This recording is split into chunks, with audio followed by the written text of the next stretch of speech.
just like my whole first paragraph. Sure.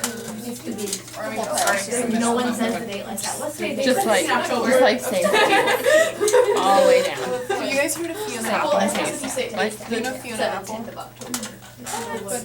But you always say it's on Fiona Apple? Fiona, the only Fiona I know. Which I guess really. I know that one and Marie's cat. Yeah. In other languages. Marie's cat seems Fiona. Well, she used to have a cat, yeah. Makes a lot of sense to say Was? Yeah, she died. She was evil, wasn't she? Yes, she did. Okay. She was a calico. What a It pretty reminds me cat. of a Kleenex She was a box. cat. So that if you don't see it, do you know what I'm talking about? Yes, I know what Wow, you're like talking Marie about. does. I don't know. Like, Okay, so we went over this yesterday, so I'm just gonna kind of skip through. Consumer surplus. This is what the graph should have looked like Yeah, on this the is board, very the fancy. stair steps. Did you make these graphs on like your computer? Heck These are amazing. It takes too long. I illegally copied them from textbooks.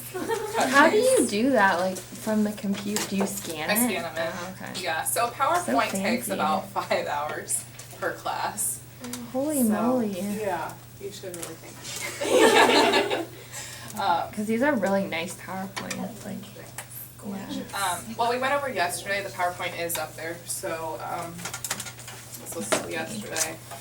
We ended with the homework problems, that's on there. So yesterday we talked about consumer surplus, today we're gonna talk about the producer surplus. Okay. So, can everybody see or do you need to move your chairs? If you need to move, go for it. So the producer surplus, we're looking now at the supply curve. The supply curve is showing the willingness of firms to supply a product at different prices. So again, we see that our supply curve is here, we have the price, and we're looking, okay, at this point, what price is it? At this point, what price is it, right? So, their willingness, so the willingness of firms, no.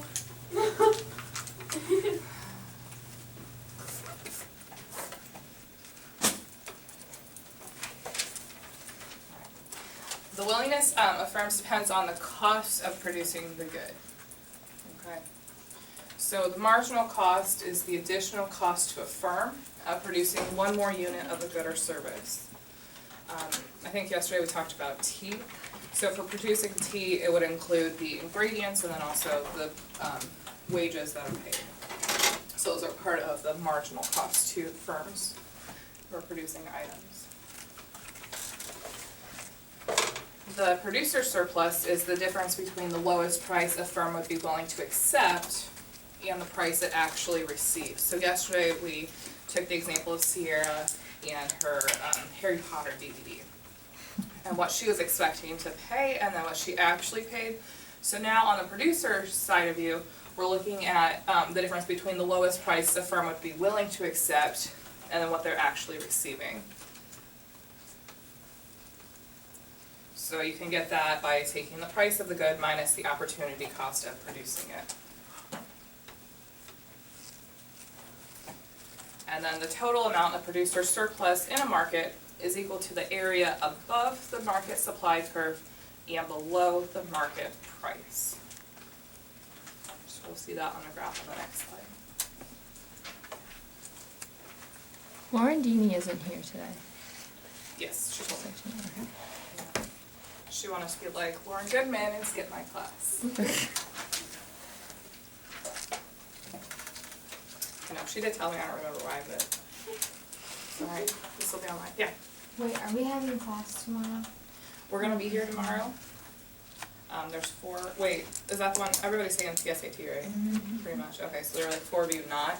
So those 4 of you, we're gonna be in the room. You can work on other stuff. If you have econ questions or questions about your paper, you can ask me. I'll be here. You're expected to be here if you're not taking the PSAT. So bring some homework to work on if you don't want to just sit here. Okay, well, I was just wondering, because like, I'll be taking the Yeah, you're not gonna miss anything because it's pretty much the whole class. So, yeah. Good luck with PSAT. You go back real quick. Okay. Did you have a question or are you just still writing? No, I'm just trying to like write everything down. Okay. Give me 1 more minute.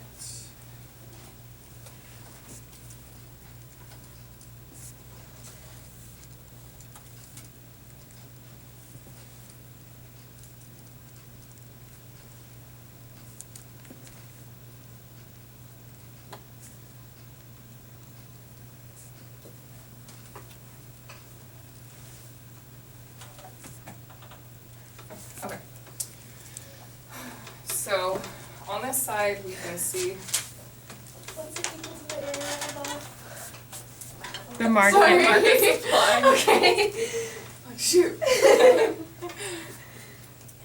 The market supply curve and below the market price. Okay.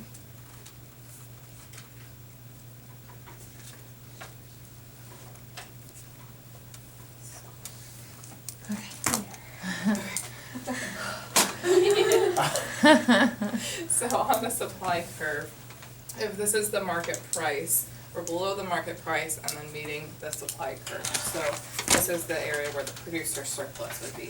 Whereas with the consumer surplus, we were above the equilibrium point and then intersect, like hitting the demand curve, right? So just kind of orient you. So this breaks it down into little steps again, but in actuality, we're looking at a curve and basically a triangle, okay? So, in this example, the marginal cost of producing the first cup of tea is $1. So we start off here at $1. And then its marginal cost of producing the second cup is $1.25. So let me move up. So if you're producing 1 cup, we're here. Producing 2 cups, we're at $1.25. The marginal cost of each cup of tea is the lowest price the firm is willing to accept to supply that cup. So basically, the supply curve is equal to the marginal cost curve. So at this price, they're willing to produce this amount. At this price, they're willing to produce this amount. Okay, so supply, you can basically put MC there as well. So in the rectangle A, the producer's surplus is $1.75 because we take the dollar is the lowest amount they're willing to accept.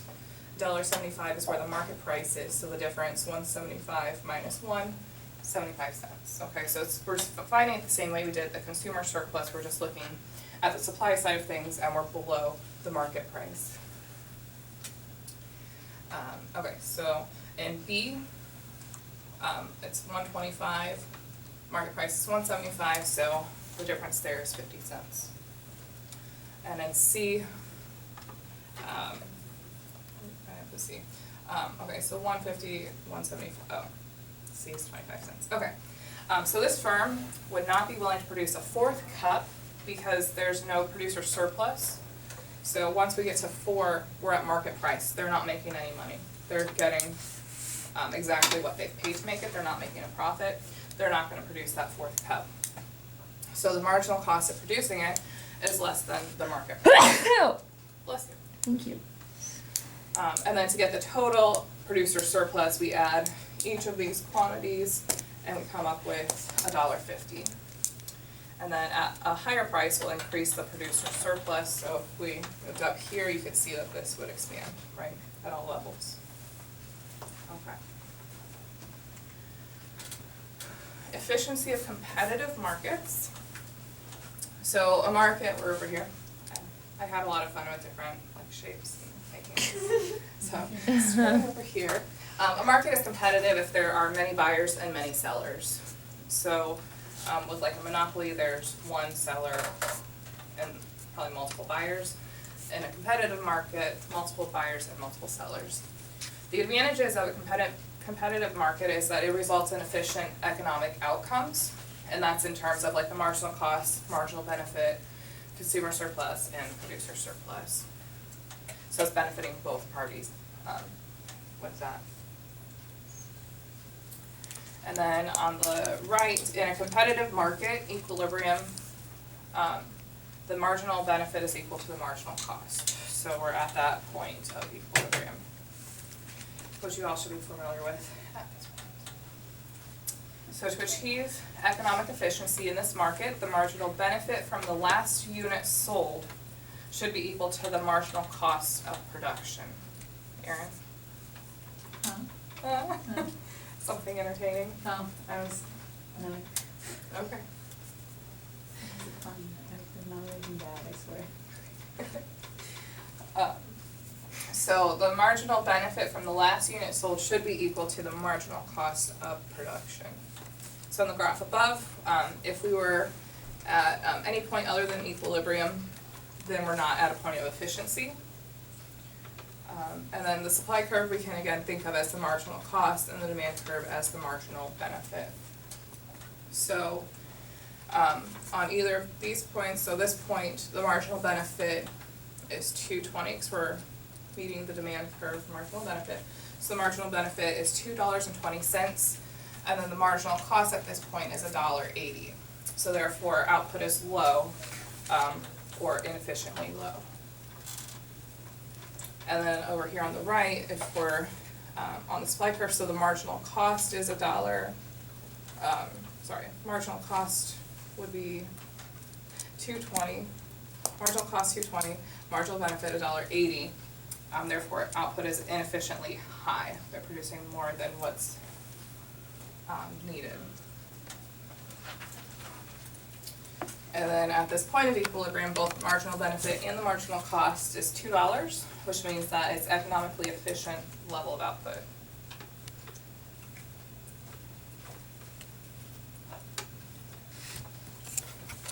And then economic efficiency is a market outcome in which the marginal benefit to consumers of the last unit produced is equal to the marginal cost of production, and in which the sum of consumer surplus and producer surplus is at a maximum.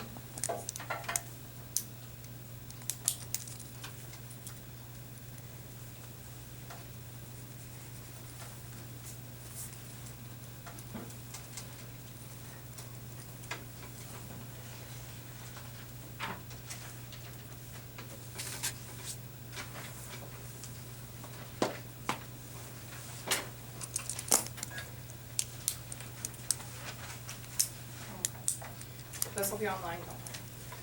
Markets may not always be efficient, and the reasons why they may not be efficient would include price ceilings and price floors, which we talked about last week. We're going to talk about those more this week. And those can basically result in underproduction or overproduction. Taxes, subsidies, and quotas.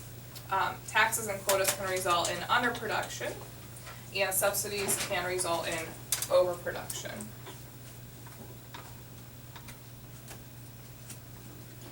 And as I mentioned a few minutes ago, monopoly is a firm that has sole control of the market, and then this would result in underproduction.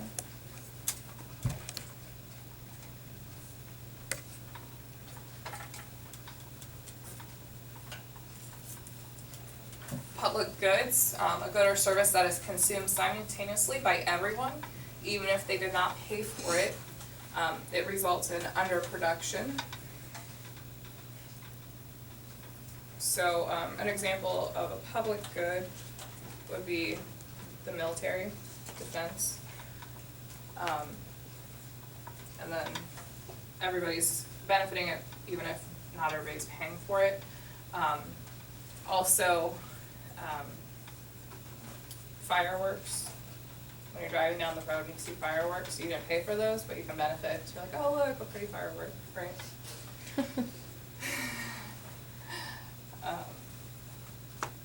And then number 5, external costs and external benefits. So an external cost is a cost not borne by the producer of a product, but by others.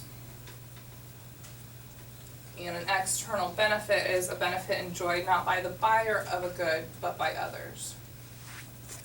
So with external costs, it can result in overproduction, and external benefits can result in underproduction.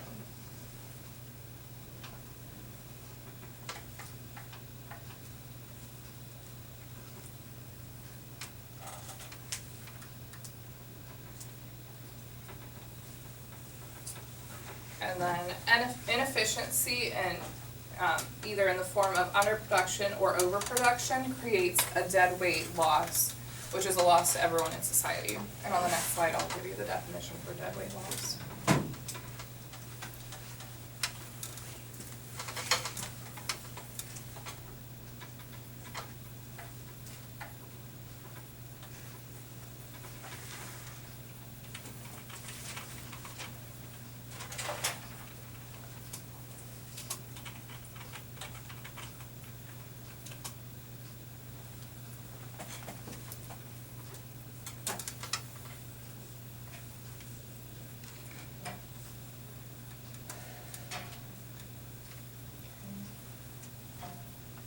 How far are you?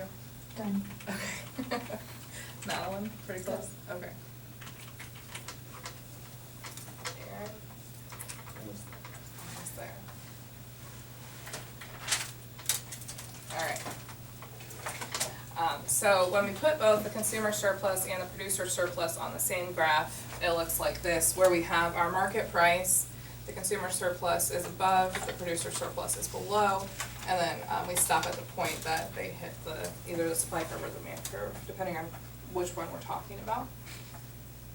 And then when a market is not in equilibrium, then there's a deadweight loss, and the graph looks like this. So a deadweight loss is the reduction in economic surplus resulting from a market not being in competitive equilibrium. So it's the reduction in economic surplus resulting from a market not being in competitive equilibrium. So now instead of having A, B, and C as the consumer surplus, we have, if we're limited to here, only A and B are the consumer surplus. And then if we're at this point, the producer surplus, we're stopped here, so it's only B and B.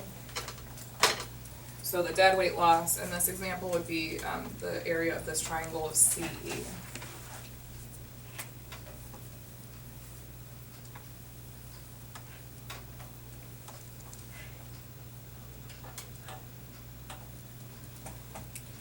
And then the economic surplus is the sum of the consumer surplus and the producer surplus. So in this example where there's a deadweight loss, the economic surplus is less than up here where we didn't have that price limit.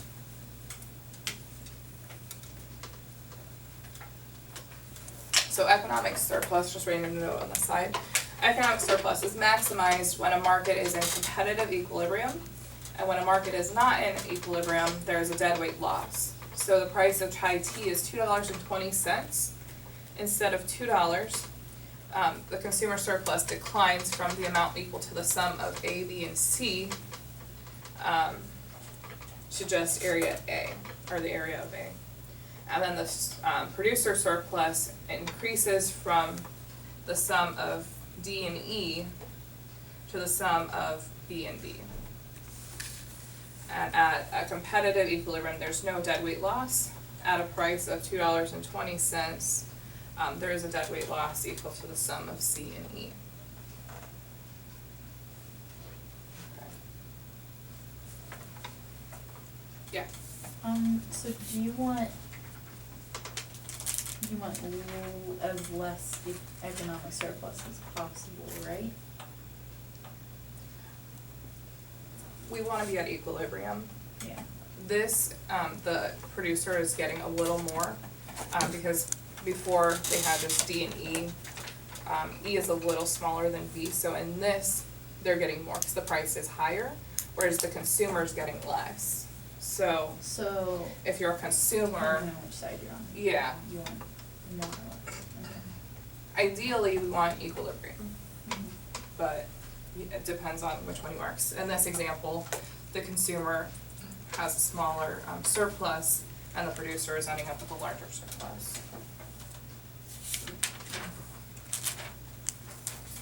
Okay, so kind of going through this, if we are above the equilibrium point at $2.20, I just read that actually, we just went over that. The consumer surplus shrinks from ABC to just A, and then fewer cups of chai tea are being sold at a higher price, so the consumer surplus has declined to the area of A. And then with the producer surplus, instead of D and E, it's now B and D. So at $2.20, the producer surplus shrinks to BD, and this leaves CE as deadweight loss. So this is just kind of like no man's land and kind of a waste. So the economic surplus, again, that's the consumer surplus plus the producer surplus. We only have A, B, and D, which is less than the surplus if we would have had all of this. Consumer surplus measures the benefit to consumers from buying a particular product, such as chai tea. And then equilibrium in competitive markets results in the greatest amount of economic surplus, or the total net benefit to society from the production of a good or service. Anything that causes the market for a good or service not to be in competitive equilibrium is reducing that total benefit to society. And that's in the form of production of that good or service. Okay, so instead of everything, we're now getting only this as the economic surplus. Economic efficiency is a market outcome in which the marginal benefit to consumers of the last unit produced is equal to its marginal cost of production, and in which the sum of the consumer surplus and the producer surplus is at a maximum. So in this example, the consumer surplus transferred to producers is A. This is a surplus of wheat. This is an example of a price floor. And then B and C become deadweight loss. So if wheat farmers convince the government to impose a price floor of $3.50 per bushel, the amount of wheat sold will fall from 2 billion bushels per year to 1.8 billion. So if we assume that farmers produce 1.8 billion bushels, the producer surplus then increases by the red rectangle A, which is transferred from consumer surplus and then falls by the yellow triangle C. So consumer surplus declines by the red rectangle A and then the yellow rectangle B. There is deadweight loss equal to the yellow triangle B and C, same here, representing the decline in economic efficiency due to the price floor. So in reality, a price floor of $3.50 per bushel will cause farmers to expand their production from 2 billion to 2.2 billion bushels, resulting in a surplus of wheat. So now we have all of this extra wheat because consumers stopped at 1.8 million. Okay. We're going to look at some homework problems. Okay, so this is the one we did yesterday. We only did A and B because we were just talking about consumer surpluses yesterday. So now we're going to look at C and D. So this is number 1 in chapter 6. So what is the producer surplus?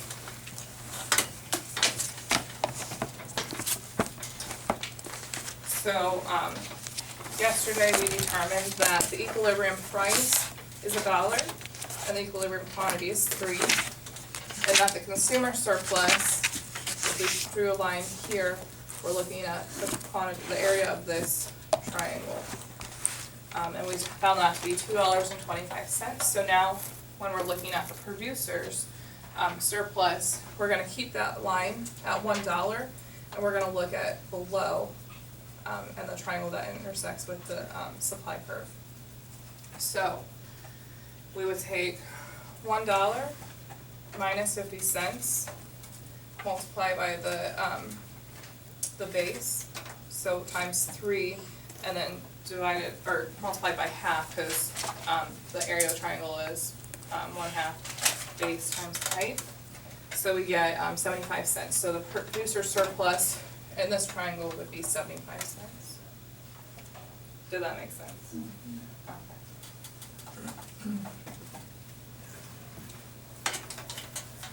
Okay. So this is all online, right? It will be, if I remember. Yes. Yesterday, my desk was taken over by IT guys. Yeah. I'm just gonna ask, so the producer surplus is a triangle and the consumer. Yeah, so, we look at where the equilibrium is, and so this is the market price. And then anything in this triangle is the consumer surplus, and then below it, this is the producer surplus.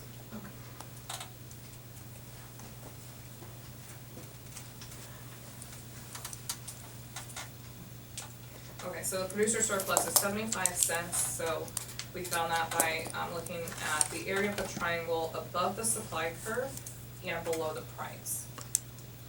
So the price of a disc is $1, and the area of the triangle equals $1 minus 50 cents divided by 2 multiplied by 3. That's how we got the 75 cents. And then for D, what is the efficient quantity of floppy disks?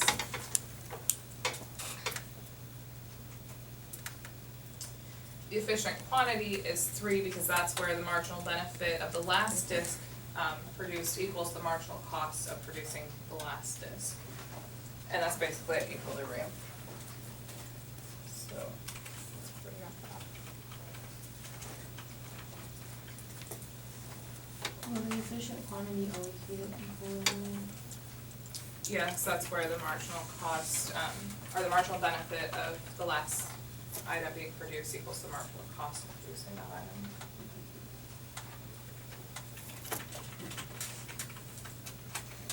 Okay, so number 2 in the homework. Yesterday we found the equilibrium price was $2, the equilibrium quantity was 20, and that the consumer surplus was equal to $30. Does someone want to try C on the board? Mac? So reading it. What? Oh, I was just reading it, I just put my hand Oh. Like, I didn't even know what the volunteer, don't question volunteer. is. Okay.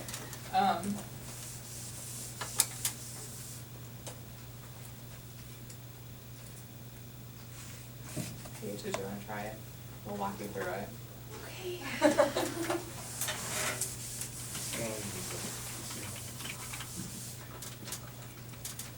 You might be saved by the bell, so.